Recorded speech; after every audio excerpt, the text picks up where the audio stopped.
Hello, Hello. Elli. Welcome to the show. I'm so excited, Karen. Thank you for having me again. I am super excited to have you here, and it's really nice to see you. And I feel in our previous podcast episode, we talked about so many aspects.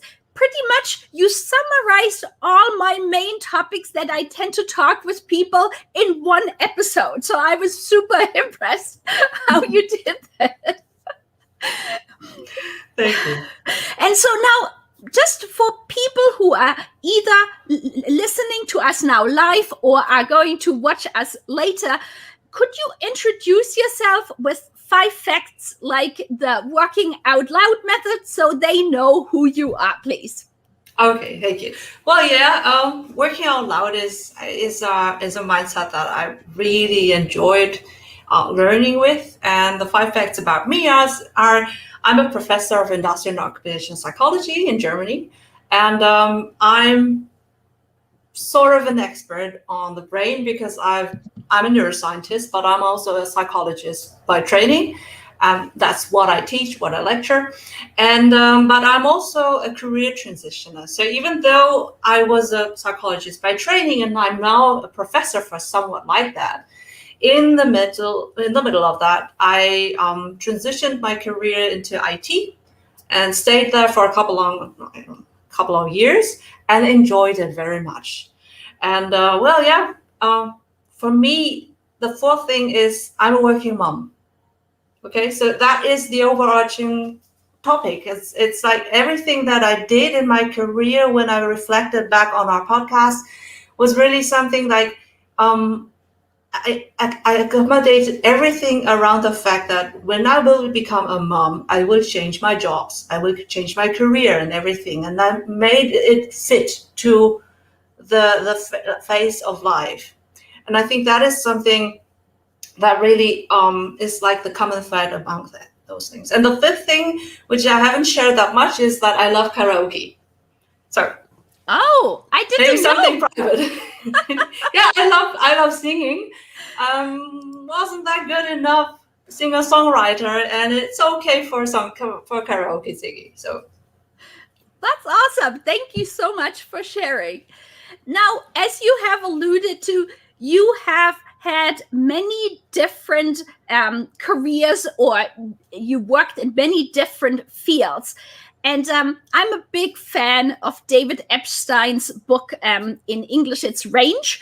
And it's all about using different aspects of one's career to basically sort of, come up with more innovative ideas and solutions later on. And so could you maybe share for our watchers and listeners, how have you used your previous background in the teaching that you are using right now? Mm-hmm. Well, when I reflected the podcast that we recorded nearly a year earlier, there was something that also popped up to my mind. It was like, okay, I love being on stage.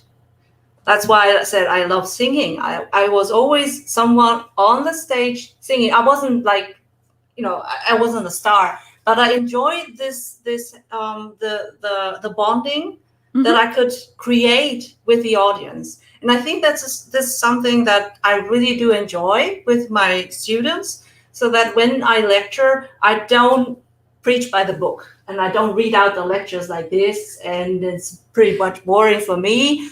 I know the slides by heart anyway, but it's never the slides. It's always the stories behind, and the stories behind that were always driven by the experience that I made as a career transitioner. So when I went into IT, obviously I didn't study IT before. I was a psychologist by training. I did my PhD in neuroscience. I did a little bit of coding, but that was really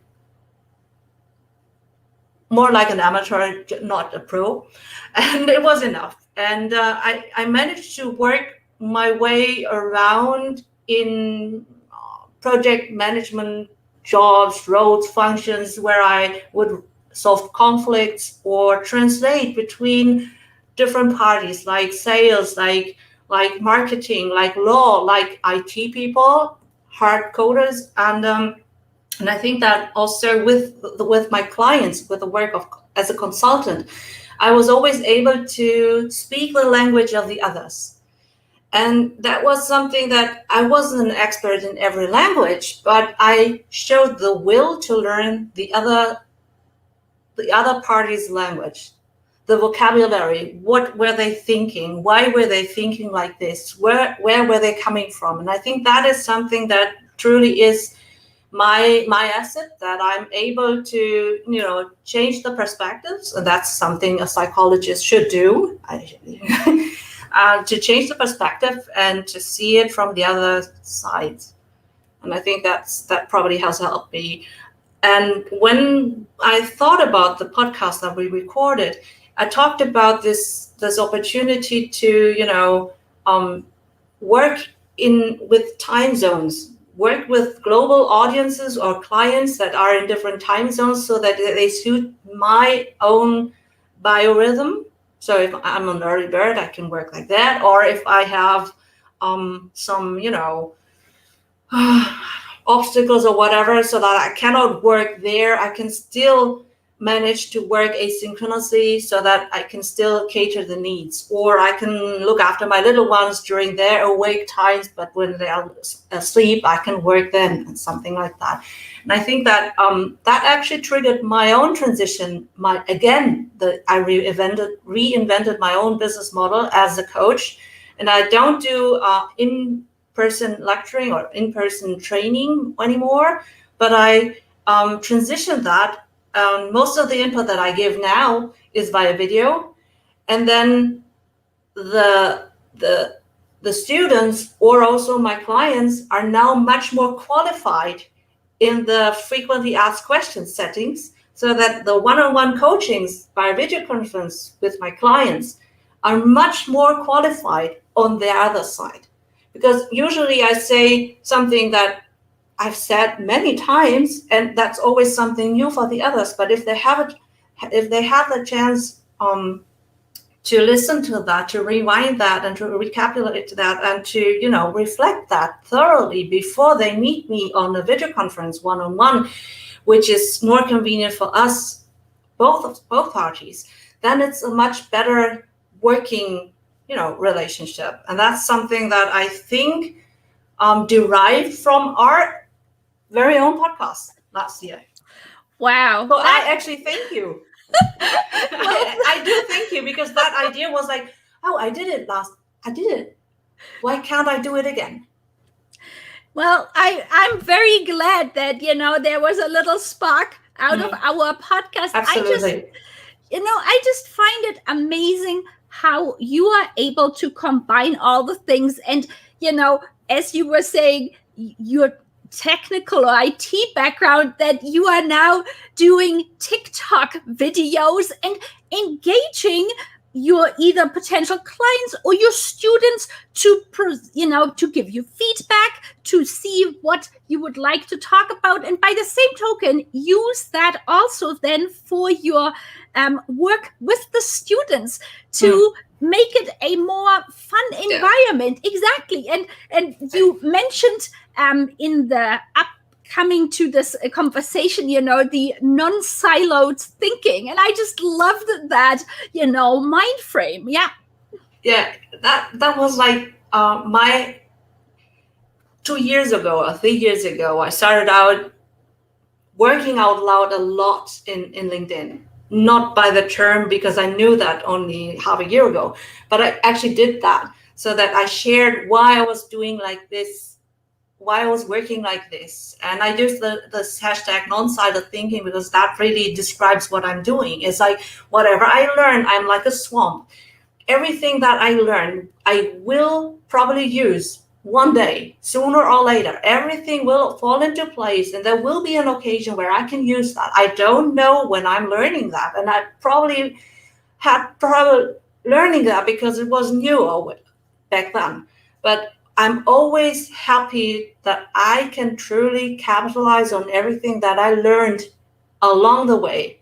And that's something what I tell my students always. It's like, you will never learn everything from one script or from one module or from one study. That's it. That probably won't be the case. Instead, you will have to combine everything from here and there, from right and left, from private to professional, from everywhere, from whether you have learned it by yourself or by someone else, whether you had a role model who shared the experience, and everything that is to the brain the same. Regardless whether you have learned it in whatever category, the brain will do something out of that without looking at categories. And this non-siloed thinking is something that I've seen with adults when I was a consultant for IT strategy. People tend to think in boxes, and then they have to unbox and think out of the box and whatever, and the brain doesn't work like this. And this is why I'm telling, I lecture about the brain, so I tell my students, it doesn't work like this, but just in case you are already thinking like this, stop thinking in boxes. There are no lanes, and even if you had thought previously in lanes, tear them down. Because sometimes you just go back and think, well, I've seen the same landscape, but now something else is blooming there. Or it has always been there, that tree has always been there, but you haven't looked at it because you were looking at the other side while you were passing by. So for me, it's like, it's probably a gift that I have this attention that I'm always able to, take out these little things and combine them into something new, connecting the dots. And I think this is awesome. I've said before, I wish I would have had a professor like you when I was a student myself, because I feel what you're really showing your students is that there are life lessons, that things beyond the script can be learned and can be applied at a future date. And you also, which I was really appreciative given the topic, that, you were parenting out loud as a working mom to show to your students what it is like. And so that hopefully one day, when they themselves are in the situation that they are young parents, that they think back and say, wow, now I even more understand and appreciate what Elli has told us and, shared openly. And I'm super appreciative that, you are doing this, because in order, in my mind, for everybody to really understand, any gender, what it is like, what it is required to parent and to do caregiving. Yeah. I was lucky because you said I was brave. I don't know whether I was brave. I do share things where I think they are beneficial for the students. And if they happen to be something affecting the human body, then I'm very ready to share that, because I think that when you are talking about the brain and the body, you should also have the suitable examples, right? So if I were an architect, I don't know whether I would have shared it like that. But I happen to be a psychologist, so it's not my subject. And I think that that was more luck than being brave. On the other hand, I think that we all, as parents, we all are very brave, because we try to, to traverse a gap that is huge. And if you are not a parent, you don't know it. And to be honest, this lockdown with two little ones, one of them still in diapers, and the other one not in school yet, I thought that was the worst case already. And then homeschooling arrived, and I thought, whoa, that's even worse.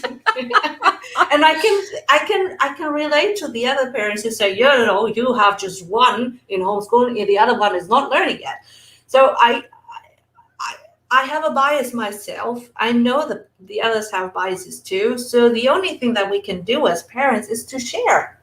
And to say, you know what, this is my trouble at the moment. And if you just bear with me, because I can only bear with me. There are things that are really pressing, like if I had the kid right with me, that would be imminent, right? So there are things that I have to postpone, and I think this is the message that we should share with the students, with the younger ones, that work isn't everything.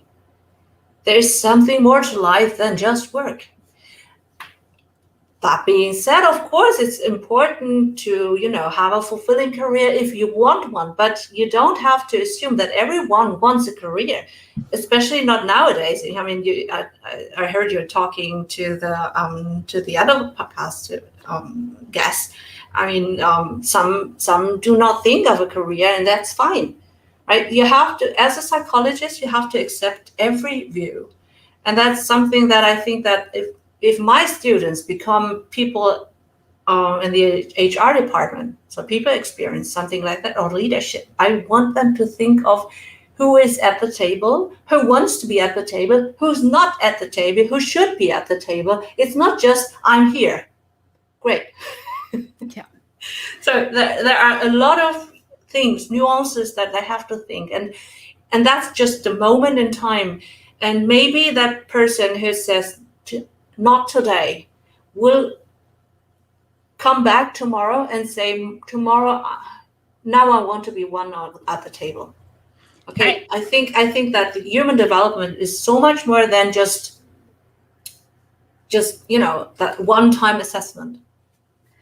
I so agree. And I think, with you sharing this with your students and potentially future HR professionals, they will realize and see transferable skills that somebody who may have chosen to be a stay-at-home parent for a period of time, based on what you've told them and shared, they will say, oh, these are the skills that person has learned, and will be much more open to different backgrounds and perspectives. And so I think this I hope so.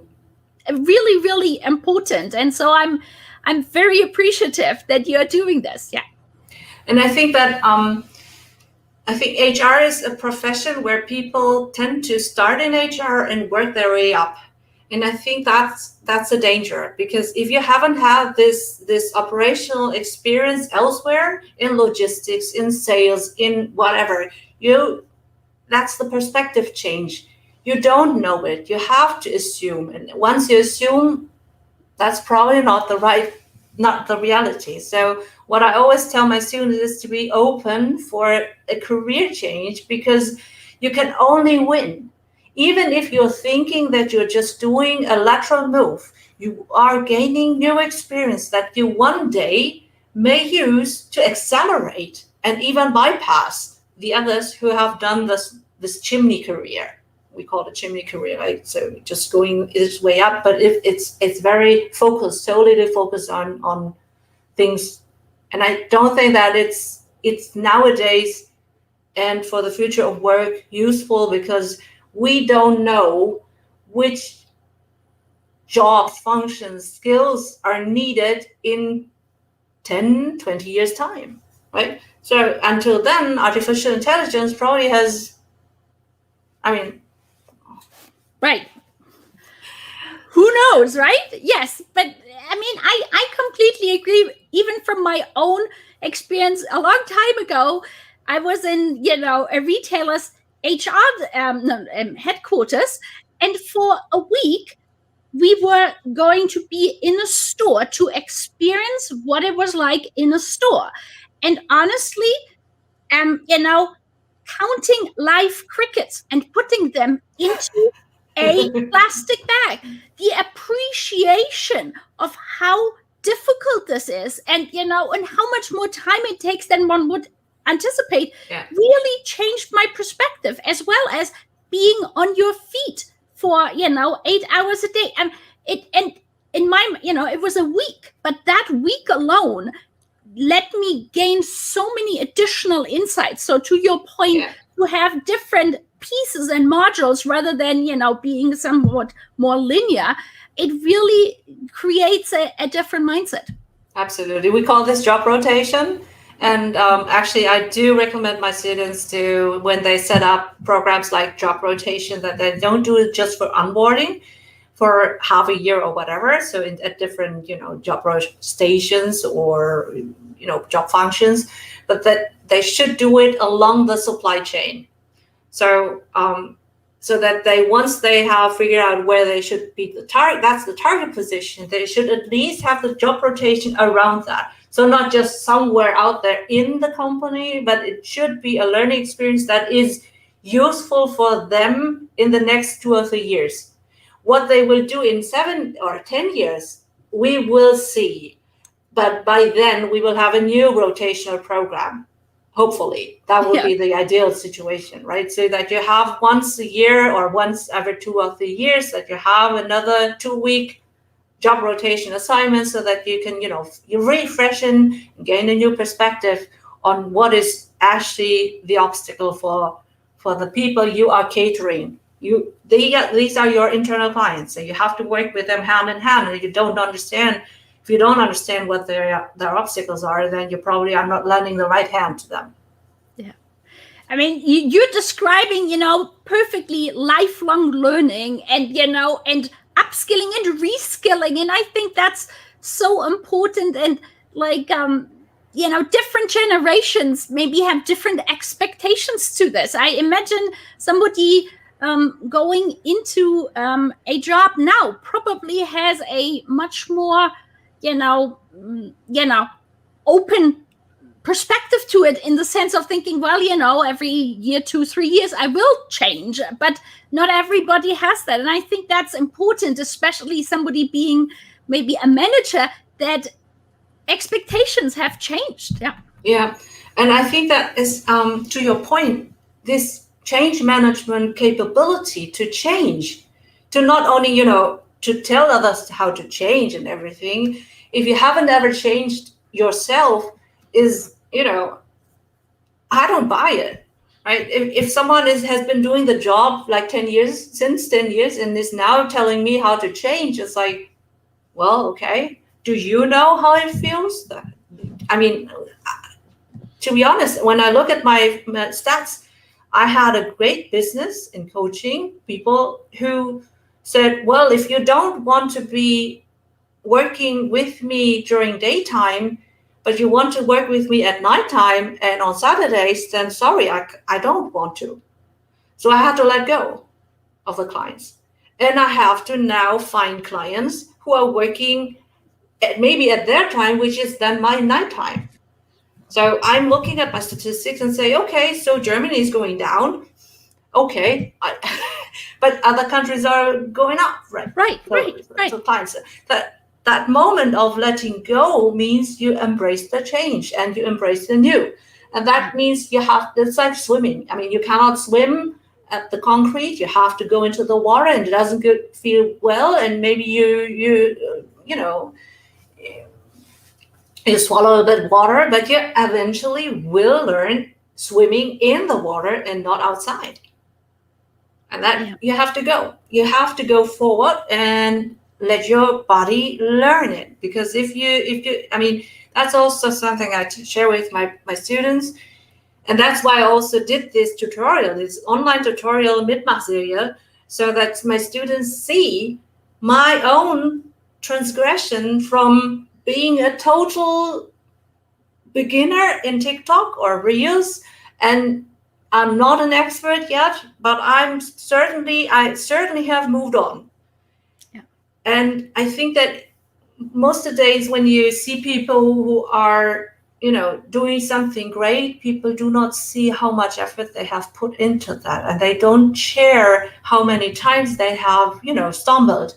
And I share that. I call my Instagram handle my sandbox, so that it's obvious. I mean, I'm not an expert. If you are here for being entertained high level, it's not, I can't cater to that, but I can cater with content. I'm a content creator, but production, how do you call it? Right. I know what production you mean. value is bad, at least at the beginning. Well, I mean, you don't have an entire, video studio behind you who is working on that. But I feel I've read somewhere it takes courage to be not good at something, right? And and that's what still you are, show it. right. But that's what you're doing. You're showing to your student that very thing, right? Yeah, and this is also to the point what I tell my students about leadership. It's we don't have to talk about those models and you're a transformational, you're a whatever. I mean, but the thing is, when you are a good leader, you accept that your people are probably better than you are in certain things. If you cannot accept that they are better, that they are the experts, and that you let them go and you let them grow and you are proud of them, and when they are higher than you are just standing there and cheering them up.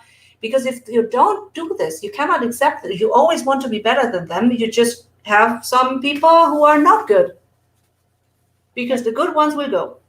Yeah. And with the bad ones, you won't achieve bigger things. So I'm telling my students, you have to accept that your own limits might sometimes even narrower than others, but you will be leading for other reasons. You will be leading for encouraging them to grow and that they stay, and then the company has a return on invest. Yeah. I mean, That's your value. Your value is not to be the expert for everything. Your value is to increase the return on invest of your people. Yeah.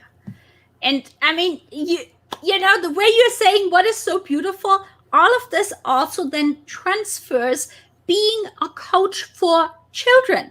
It's like that's, and vice versa. And that's where I sometimes feel people, see these as two separate things. But it's really, instead of trying to have a child live through one's own eye, it's really encouraging them to go and grow bigger and, come up with things, and then also use what one learns there back in a business setting. And so I think there are these beautiful transferable skills, both directions, which often I feel people underestimate. Yeah, underestimate, that would be even seeing them and underestimating them, but they're probably more like neglected, that they don't see it, that they are not able to see them. And we have to, that's our HR people's business, right? To encourage us or to encourage our people to say, even if you say you are just probably not coming back for another couple of years or 1 or 2 years, then just be aware that you will get some new skills, and that we as a company are likely benefiting from that if you bring that to the table and show us what you did with that, because you are gaining leadership skills. Yeah. Right? So sometimes the employees don't see it. Sometimes their leadership doesn't see it. So that's our job as psychologists in HR to say, this is important. What these people have, and we will lose, is something so valuable. So if they could just see it with other eyes, with another perspective, then we would still have them on our board. And I think that in the pandemic, we've seen it's important to keep the good ones. Yeah. Even more today. Well, thank you, Elli. It's, I could talk with you forever, but I just want to make sure, is there anything since our last conversation that you would like to share with our audience? I think that what I've seen, because I heard it from my students, is that I think the job market is quite tight. I think a lot of companies they shy away to employ people because they don't know where the direction is going, which is somewhat understood by me. But the thing is that I think we're losing we can be losing this generation. I think that this generation that made it through the pandemic, who made it to learn to study for the exams, to, discipline themselves to get things done, are truly the ones we can rely on in a couple of years of time. We just need to, equip them differently for the job, because obviously 1.5 years being online at home wasn't the whole thing, but they bring so much else to the table, and this change capacity, this capability to change, to transform, and to stick around and to do something. I think the ones who made that, they will be the future leaders. And I really hope that they will get a chance, and for that, so that they get jobs, which in a pool of less jobs probably available at the moment, I think job sharing is a good means for that, because it could be a vehicle to say those who are still in jobs should not step down, but they should think of, you know what, I've had my share. I mean, I'm 40, right? So I really do think I'm lucky. I had everything that I had to do, wanted to do, I was able to do. My students are probably the ones who they wanted to go to a different country to learn there, and they weren't able to. They had to, they had to settle for less. And if the ones who are arrived, like me, or I don't know, the people who are 50, who have children already out of their place and everything, so they're thinking about their careers. And okay, fair enough. But the thing is, they have like 10, 20 years, and the others have their life at the table. So I think as a society, if we would be more willing to job share, the companies would be more willing to put some effort into, equipping the new ones with other skills that they were not able to learn because of the pandemic, then we as a society would benefit hugely from that. At the moment, I think it's more like everyone tries to, cover, I don't know, you know what I mean? Mm-hmm, So, mm-hmm. it's quite egocentric. And I think as a society, we need to challenge that. And I know some companies who job share and offer those programs where the senior and the junior can help them each other. And frankly, I have benefited from junior colleagues who took over some slice of my work so that I can be just overseeing that, and they did the job. And I think that if I had someone like this at the moment, that would be brilliant. But it's like you have to have the right people, and you have to have the right setting, and that's something that shouldn't just be an individual effort. It should be a systemic effort, and this is what I'm hoping for my students, that if they land in HR, that they create this systemic effort to increase the return of investment, and that they also become the great leaders that increase that individually in their teams, but also systematically for the whole company. That is really awesome. Amen. No, it is really, and because there's already talk like here in North America about another wave of professionals having to opt out because of potentially with the Delta variant having like issues with another round of homeschooling and all of this. I know. And they would really benefit being able to have a job sharing partner so that they could continue and then, be able to, as you said, teach a more junior person skills that person might not have had the opportunity because of the pandemic, and vice versa. They have more time to do other things. And that could also be if they wanted to do something creatively or write a book or something, that they have time to do this. So I'm right there with you. I mean, and to be honest, it's not even just to do something creative or something. I mean, the rate of burnout, the rate of mental awareness that should be there, but it's not, because you just hustle. I think that is something that we as a society have to bear to keep in mind and to think of solutions to preventions, not solutions thereafter, but preventions. And I think that if you have a core group that is settling for less, and there's an upcoming group of people who need more work experience, that could be a great chance. And I'm not saying it should be the working moms who step back, but I'm seeing also dads who say, I can't do this anymore. I mean, I've done this, and with all the strength I had, but I'm seeing my family breaking, it's like breaking up, and I don't want this. So if I had the chance to step down and have some junior with me, running with me, that could be also a step up to leadership positions. Yeah. Right? So I'm not trying to sell it. It's like it's it's so obvious. I don't know why it's not done. Yeah. Right? No, you're absolutely right. Yeah. From a mental health perspective, from a junior leadership perspective. I mean, there's so many aspects. And yes, I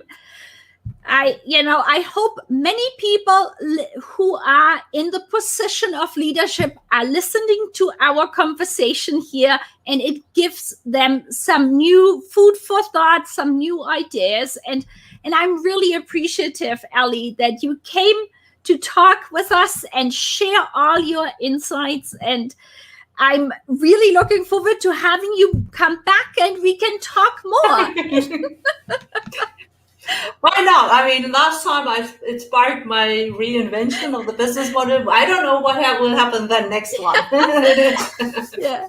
So what I will do is, as we are signing off, I'm going to put a slide for everybody who is listening to know how to find you on social media. So thank you so much for being my guest on the show today, Elli. I am beyond elated. I was really looking forward to that, because what I really have experienced with you is like, and this is also the example of virtual working relations, right? We have never met in person. True. But I really do think that we could be working so well together in presence.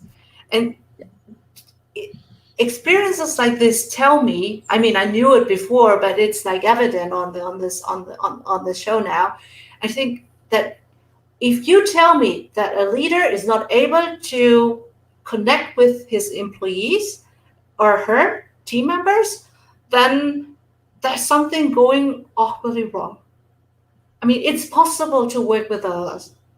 You have to just work differently, obviously, and you have to do something else, but you cannot just do the same. But if you want, you will succeed. And I think that people who suffered from this pandemic, they know now where they will resign, when they will resign, when the job markets are going well again, right? So if I were a company, and if I had people who were already, not committed as much, as not emotionally effectively committed, just on a calculatory basis, then that would ring my alarms. Yeah, I completely agree. Yeah, well, thank you so much again, Elli. Until the next time. Bye-bye. Bye.